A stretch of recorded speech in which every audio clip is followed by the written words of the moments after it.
TNPL cricket தொடரின் முதல் போட்டியில் சேப்பாக் சூப்பர் கில்லிஸ் அணியை 13 ரன்கள் வித்தியாசத்தில் லைகா கோவை கிங்ஸ் அணி வென்றது.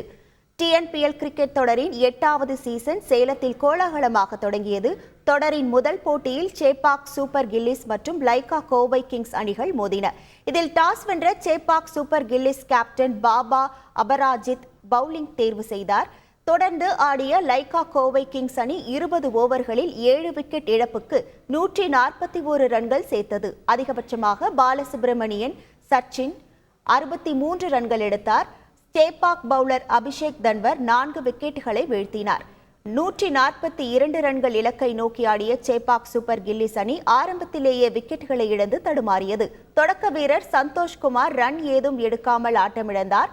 மற்றொரு தொடக்க வீரர் ஜெகதீசன் 18 ரன்களில் போல்டானார். பிரதோஷ் ரஞ்சன் பால் 40 ரன்களும் கேப்டன் பாபா அபராஜித் 38 ரன்களும் சேர்த்தனர். மிடில் ஓவர்களில் சேப்பாக் சூப்பர் கில்லிஸ் அணி நிதானமாக ஆடியதால் பின்னடைவு ஏற்பட்டது. இறுதியில் 20 ஓவர்கள் முடிவில் சேப்பாக் சூப்பர் கில்லிஸ் 6 விக்கெட் இழப்புக்கு 128 ரன்கள் மட்டுமே எடுக்க 13 ரன்கள் வித்தியாசத்தில் வெற்றி பெற்ற லைகா கோவை கிங்ஸ் தொடரை வெற்றியுடன் தொடங்கியது. செய்திகளை உடனுக்குடன் தெரிந்து கொள்ள உடனே சப்ஸ்கிரைப் பண்ணுங்க.